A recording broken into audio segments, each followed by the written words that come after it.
Left 4 Dead, a zombie-infested first-person shooter with a focus on co-op gameplay, entered new territory for Valve in 2008. Rather than relying on meticulous, unchanging level design, its dynamic nature reacts to your movements and skill, creating a more unpredictable experience. That kind of difficulty balancing has been in use since the 80s, and may be most noticeable in the rubber band AI of racing games. But Valve's AI director for Left 4 Dead aimed to give the approach a far wider scope. It didn't just conjure harder enemies for better players, or increase their frequency as required. There was more to it than ammo drops and health whenever things got too much. Instead, the approach is holistic, incorporating narrative elements, visual effects, and impressively, music.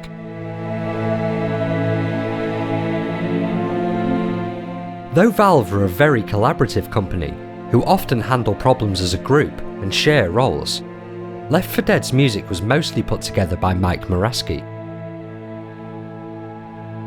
Having already worked on Team Fortress 2 and Portal for the company, not to mention a wider career stretching back nearly 3 decades, Mike came to the task with a wealth of experience.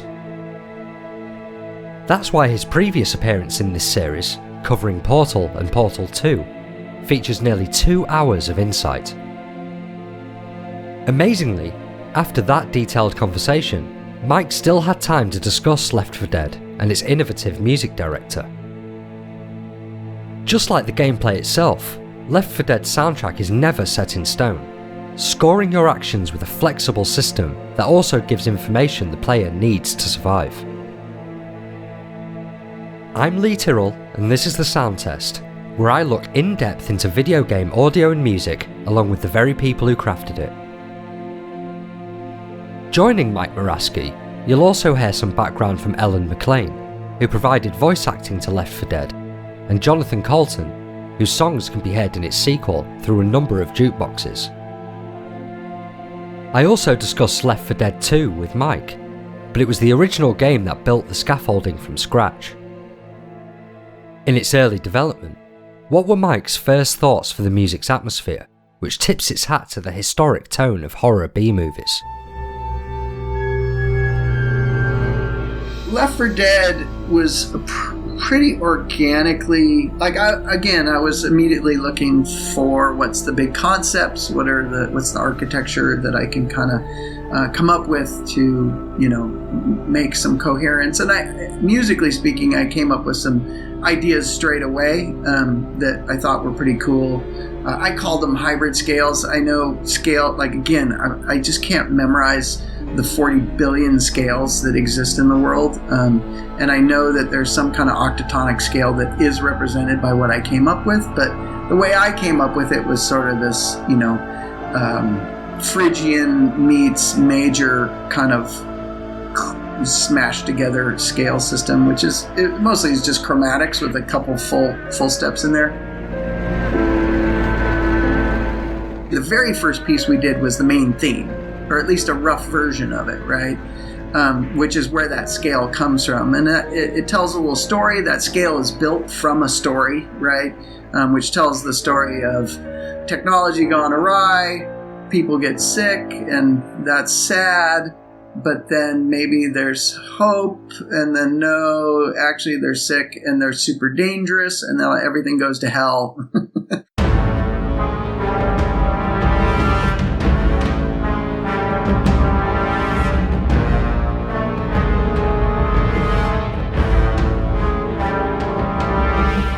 That scale, and the sound it creates, is used throughout the game's music as a whole. Like film motifs, which Mike would further evoke for Portal 2, it stitches the experience together. As you encounter special infected like the tank, who essentially act as mini-bosses, dedicated themes surround them and warn you of their presence. They follow the same scale as the main theme, or more accurately, parts of it, in order to fit comfortably into the audio's overall palette.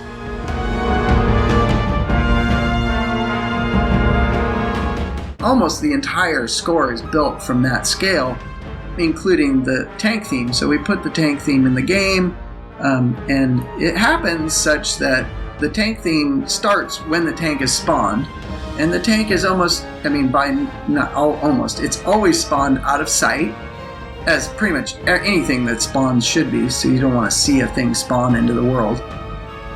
By consequence, usually the tank is a little ways away, right? And so the tank's a little ways away, the music plays, and everybody's like, I love how that works. That's great. That sounds good. It makes them really scary, etc., etc. Well, then one day there's a bug in the game, and the tank theme doesn't play any longer. As a consequence, people aren't getting this warning that the tank has spawned into the game and is a little ways away. Developers are often like, I don't like music in games. It's sort of this LEET sort of way of thinking about games sometimes, which is music doesn't really have a place in them. Everybody was like, oh my god, put that fucking music back in the game. Seemingly by accident, the true importance of the tank theme, and eventually those of the other special infected, became clear. It was thanks to the music that players were given the chance to prepare and position themselves. Without it, the game gives no clue that a gigantic, undead fist is about to take you out.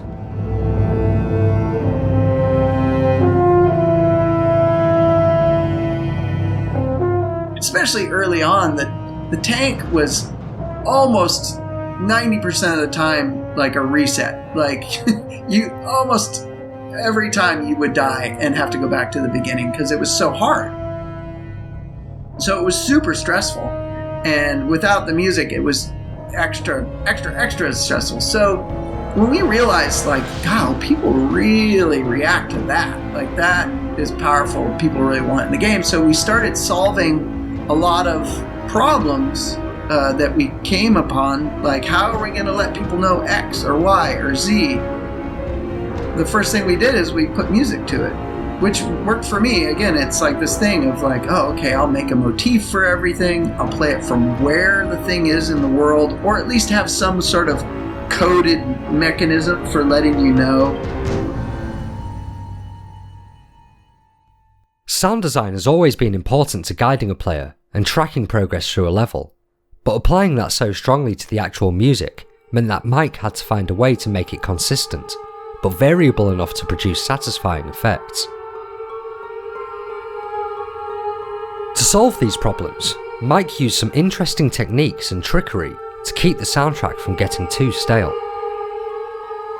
You know, let's say, for example, when one of the specials are small bosses, like the smoker.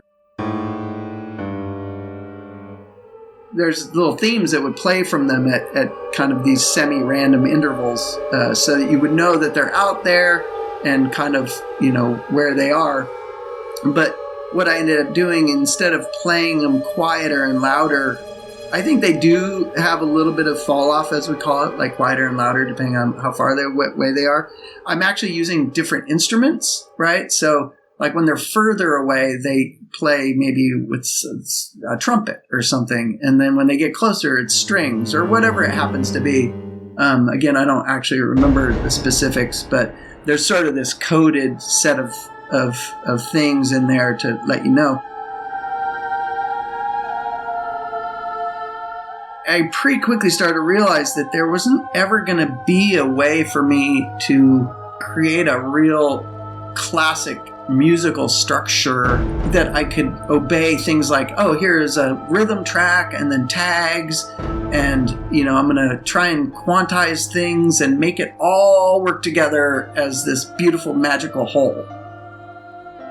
I wanted things to really respond like, when they happen. So instead of kind of trying to take that approach, I went literally almost the opposite direction, which was, because everything was built from this sort of scale thing that I came up with, and then a sort of a harmonic structure I built around that, I made it so that, at least the idea was that if I made everything so that they could randomly all kind of happen in their own space, or at their, like, whenever they needed to, and they would just juxtapose and augment whatever was happening before, regardless of what it was, that it could kind of turn into this self-generating tapestry.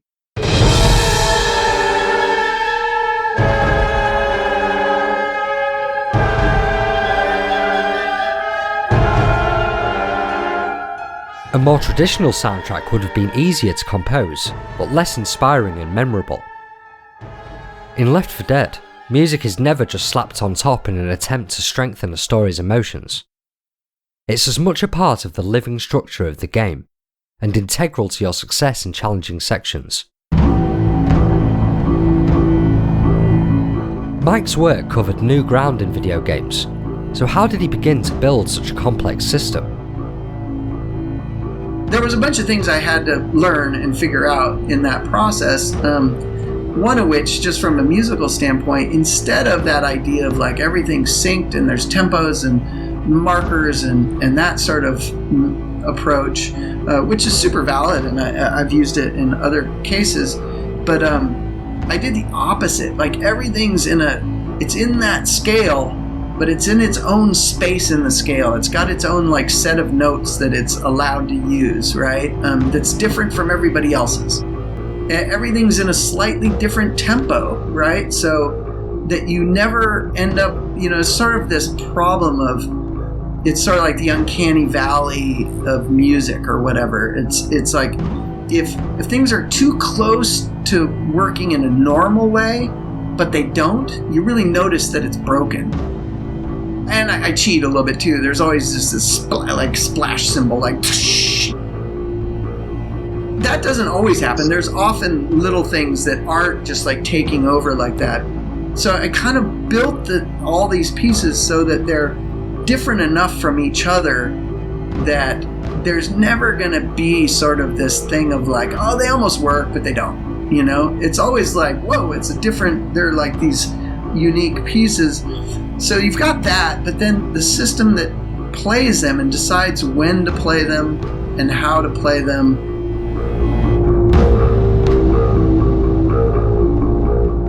When searching for Left 4 Dead music on its own, the results usually show short, isolated cues and mixes. In truth, these only scratch the surface of the unique pieces you hear in-game. Those small and simple snippets become cogs in an overwhelmingly complicated machine. For the AI music director, Mike drew inspiration from the world of animation, following his contributions to the visual effects of award-winning film series like Lord of the Rings and The Matrix.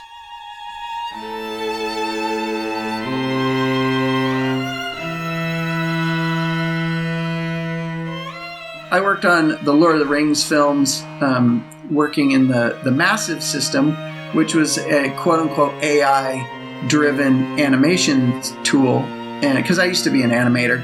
And it's not really AI. I mean, yes, there are some emergent behaviors of the characters in there. They can see the world and hear the world and whatnot. But really what it comes down to is you're using that sort of emergent behavior and those tools to get the system to make choices for you that are what you would make. You're kind of getting it to make the choices you would make, but then in concert, they make all these other weird choices that you're like, oh, that was cool. But sometimes they make choices that are not cool, right? And the same holds true for sort of this type of system with the music, which is, I kind of generated this mechanism, and it, is basically the music director, I think is literally what is called in the code, that is trying to make the best choices it can given the data it has. Creating the final music director was organic. It required Mike to iron out some of the kinks, but it was also able to present its own surprises. But how did it actually work? Although it may seem strange to ask about an AI, what were some of its philosophies on how to select the right stem at a moment's notice? instead of knowing everything that's happening and sorting through it and making sense of it and then doing the right thing, what it does is it's like everything's kind of poking and going like, I'm doing something, and so whenever a thing goes to play, it might be like, oh, well, something too similar to me has played too recently, so wait a second, right, or whatever. But it's sort of like semi-random, semi-guided way to make choices of what to do. It's sort of a calculated serendipity of sorts, but it's not, there's no way, again, that you could really wrap your whole brain around it, because it's just too much. And there's 4 players, and then there's the main director that's, spawning characters, and, the whole thing is chaos of a sort. It's directed chaos, the whole game is. And so the music really is representative of that.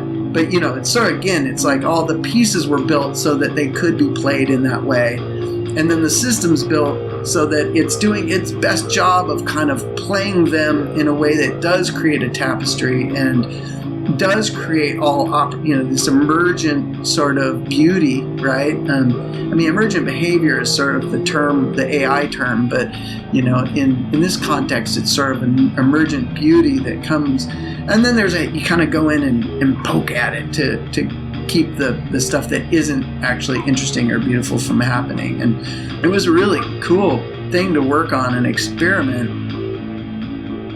If I were to write a version of the sound test as a book, as I am idly considering, Mike's phrase, calculated serendipity, would make an excellent chapter title.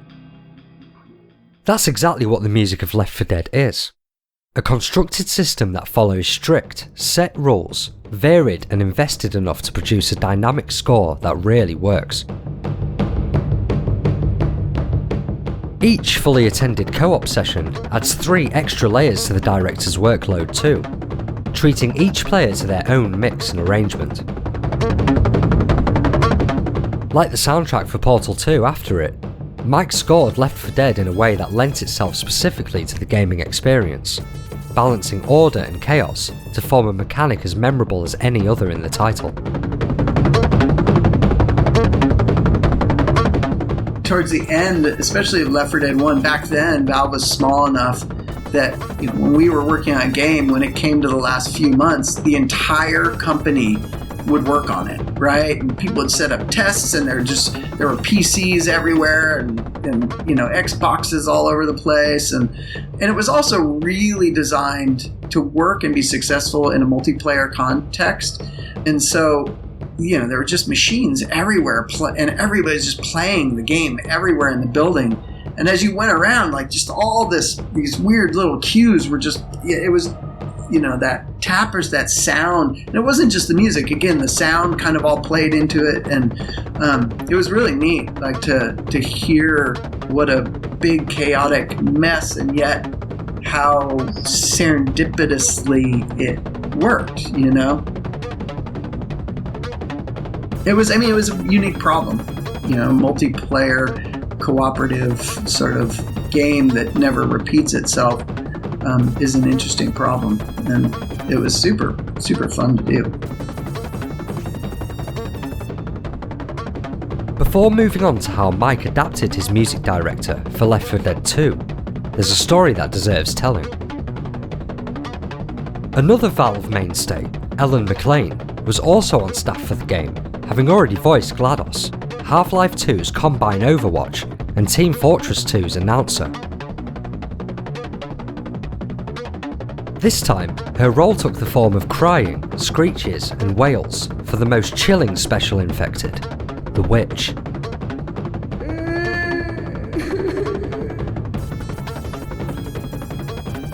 I asked Ellen about recording for the Witch, but it turns out that much of that work was completed in a very short time. So much so that Ellen has little memory of it. Funnily enough, she does remember her cut role as Amanda Slater, a survivor who was set to argue with her husband John over the radio. John, who did appear in the final release, was brought to life by John Patrick Lowry, Ellen's real-life husband. If there is anyone out there, this This is John and Amanda Slater. We are a small fishing vessel anchored off Riverside. Ellen did record some lines as Amanda, improvising an argument with John that never made it. Luckily, when I spoke to Ellen for the previous Portal episode in this series, she offered a close glimpse into Amanda and John's marriage.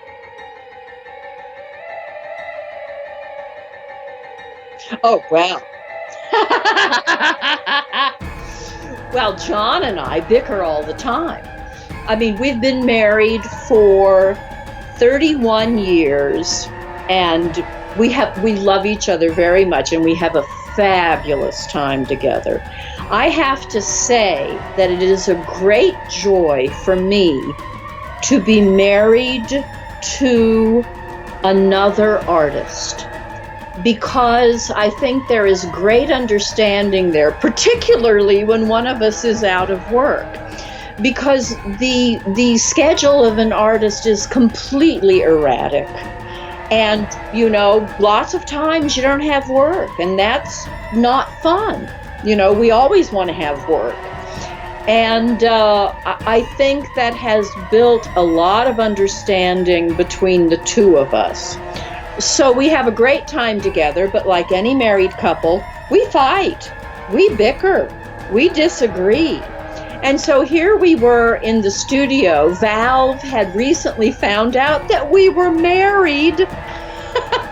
Because since we have different, last names professionally, they didn't know we were married. So they found out we were married and they thought, oh, what a great joke. Have John and Ellen come in.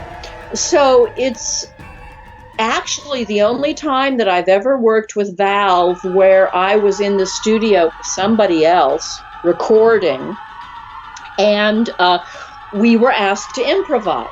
Well, John is a great improviser. So I just kind of tried to follow his lead. And so John, of course, and this is John. John always wants to help people. John always wants to extend himself to other people. And me, I'm always, no, we got to be careful. No, we're not going to help anybody. No, there's zombies there. So it's like John took the side of the argument. Oh, let's help. Let's be available. Let's be good people. And my side was no, we're not going to help. No, we're not going to do anything. No. So John led the improvisation, and I just went with him.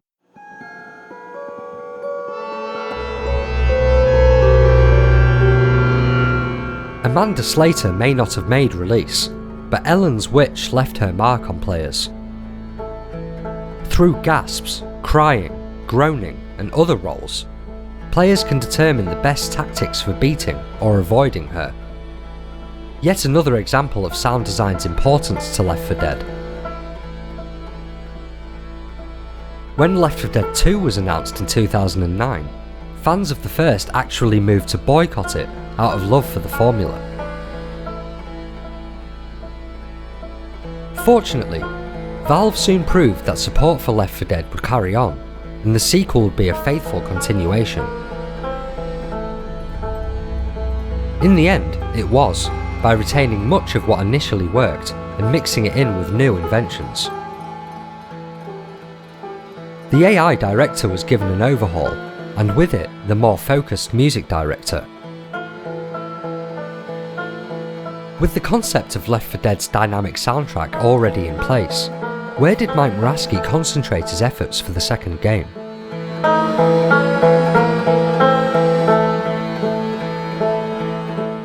It was just different, I think. The problem was more of a logistical aesthetic problem. I wanted to make sure I didn't rob the players of the learning that they might have gone through about what cues mean what, you know what I mean? And I didn't want to rewrite all the motifs for all the characters. And I didn't really have the time to redo the entire game, I had just done it a year prior. And so it was like, okay, what makes the most sense from an aesthetic standpoint, what makes the most sense, from a logistical standpoint, as in what can I do, like what architecture can I come up with that makes sense for what I do replace and what I don't replace, right? I think we came up with a pretty good plan. It worked out, I think, from both an aesthetic standpoint and like mixing the old with the new. I think it worked out. But that was probably the hardest part, was like, how do I make it sound new and sound Southern, or at least kind of work in the context.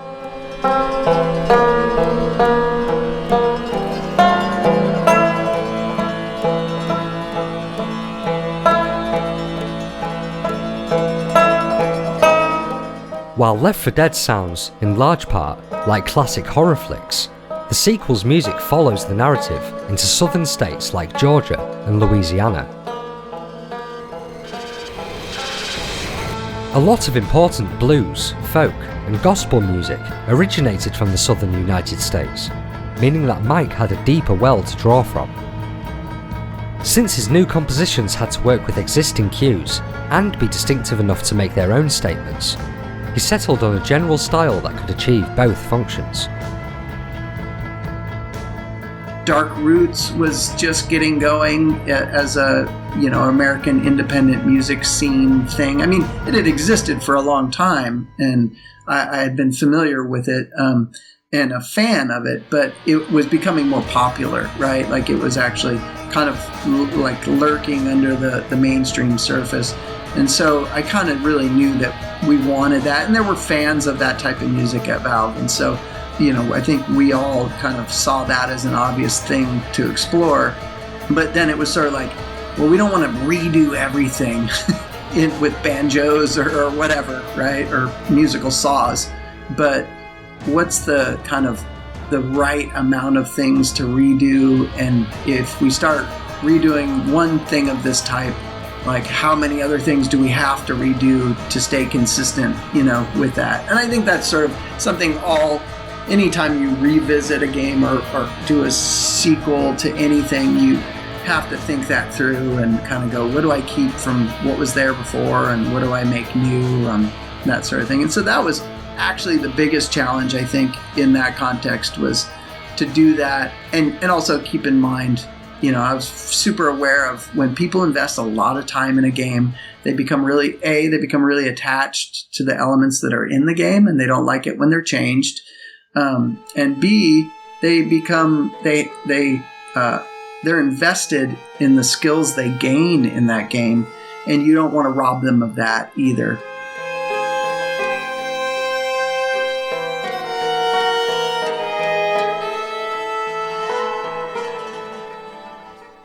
The music heard when a horde of infected are approaching, or indeed right in your face, was among the most frequently heard in Left 4 Dead. In the original, fast-paced drums beat incessant electronic rhythms. Key to getting your blood pumping when mobbed, it would have to make the transition into the sequel smoothly. Fans needed to recognise it, but through Left 4 Dead 2's new southern tone. There were some challenges, like in, let's say, the mob music, for example. The original idea of mob music with the drums, and then, again, I do this in a lot of these, pretty much every game I've worked on at Valve. There's sort of a reason when I use electronics versus analog instruments or, acoustic instruments. That held true in Left 4 Dead as well. But, when the mobs happened, there's sort of the drums, or in the Left 4 Dead was kind of this electronic thing, right? Left 4 Dead 2, it was definitely an experiment to see, like, can I, like, just record a whole bunch of kind of aleatoric improvisation with instruments that are pertinent to the map that we're in, or the level that we're playing through, and then chop them up and randomly play them against each other and have that function as like horror music, and And I think it succeeded.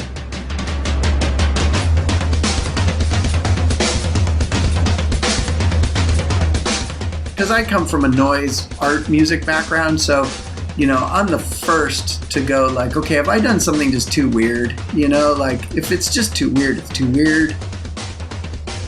There were only a couple people who were like, I don't know. And everybody else was like, no, that's cool. Like, what a weird thing to do. In fact, I made a version afterwards that took all the different map types of snippets and then jammed them all together programmatically, and God, it just created the coolest weird music that somebody was like, oh, I want that for my phone. And so maybe one of these days I'll write that app.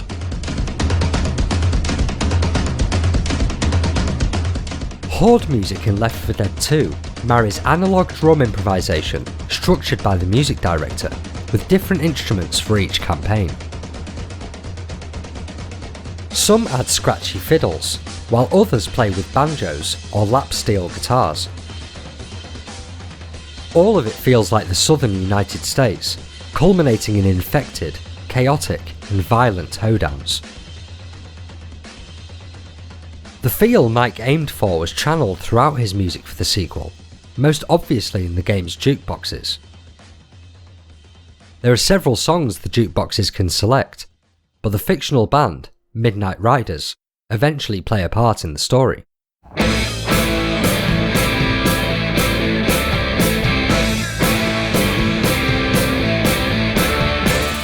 So we have this stadium where we're going to have this big showdown, right?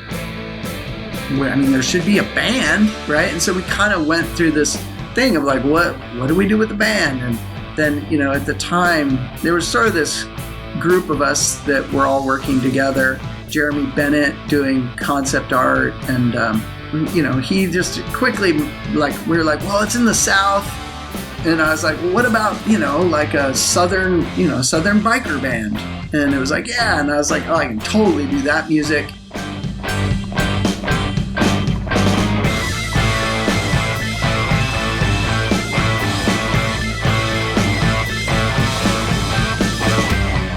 We can't create a bunch of characters to add to the game.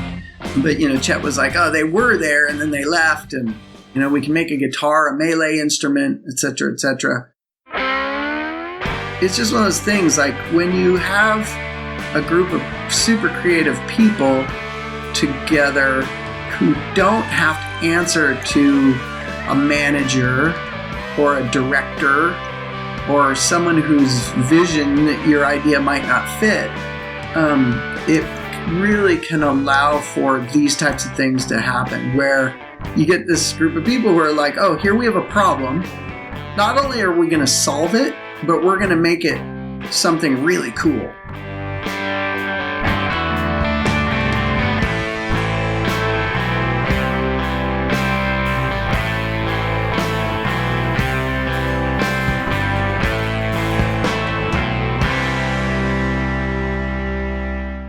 The real-life Midnight Riders consist of Greg Dale's vocals, Jason Roeder on drums, and Mike Morasky in charge of guitars, bass, and keyboards. The community reacted well to their tracks and the mysterious hinted story that runs through the game. Outside of jukeboxes, versions of 2 of their songs can be heard in The Concert as unique tank themes, and constant references to them through dialogue, graffiti, and posters have piqued people's curiosity. As mentioned in my introduction to this episode, Left 4 Dead 2's jukeboxes contain even more music. The Saints Will Never Come, a short, jazzy rendition of The Saints Go Marching In, which also appears in a scripted event, has a chance of being played, as do 2 Jonathan Coulton songs, R.E. Your Brains, and Portal's calling card, Still Alive.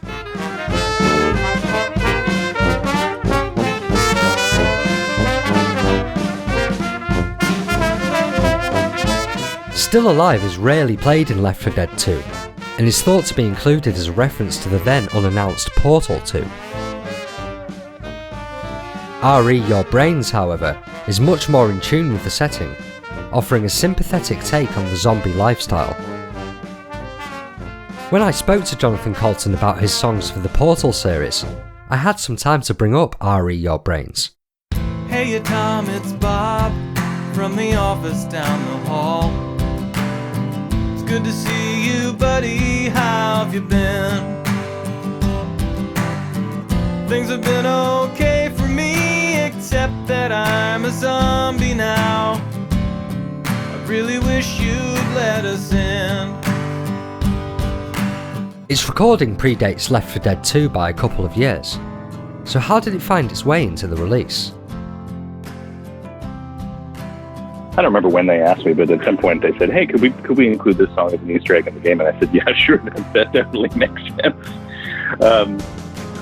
But yes, that song came from when I first started doing music full time. I quit this software job that I had had for about 10 years, and I started releasing a new song every week for a year as a sort of challenge to myself and a way to pretend it was my job, even though nobody was paying me to do it.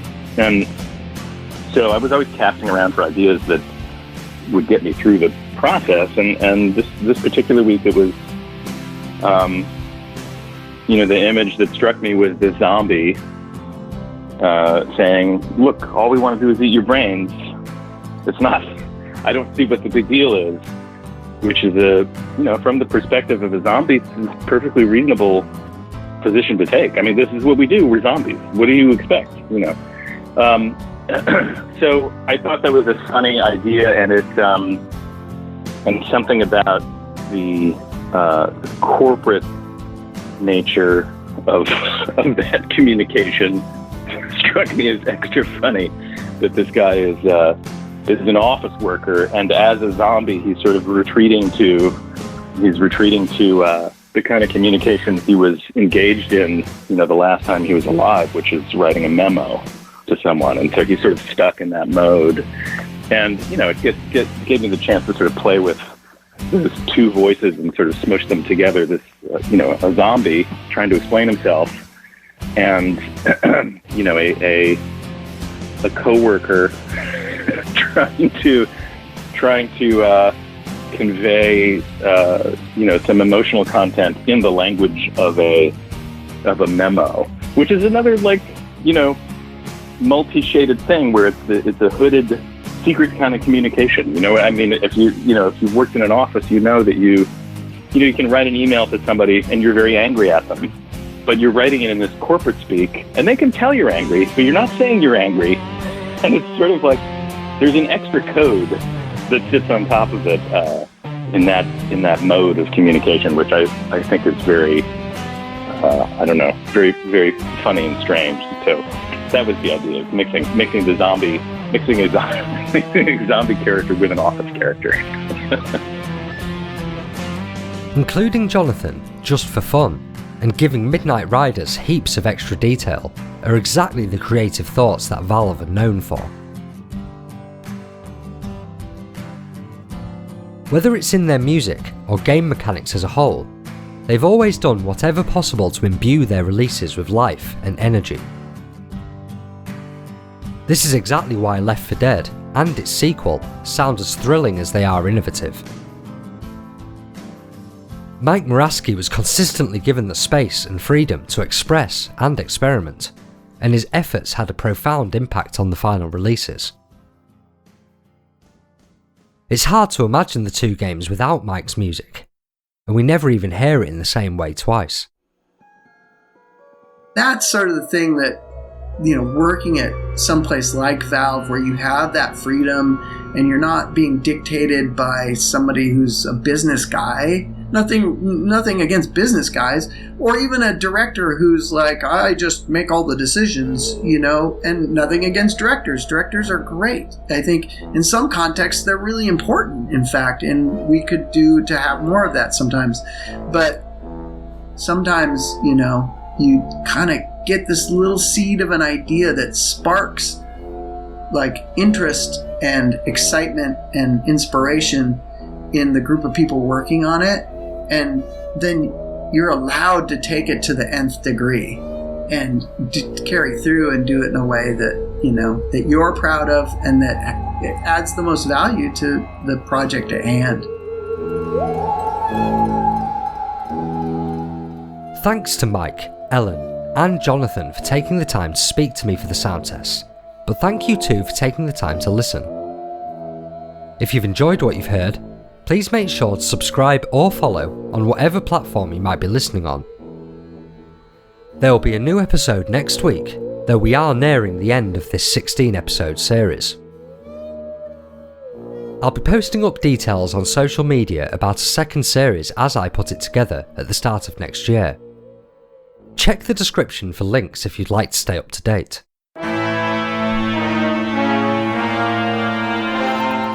The next episode is a Commodore 64 special, where I talk to two of the system's most well-known codemasters. Rob Hubbard and Ben Dalgleish both give their experiences of composing with Hex for early home consoles, and I can't recommend it enough for fans of retro gaming, or VGM in general. Check back here at 5 PM UK time on Fridays for all future uploads.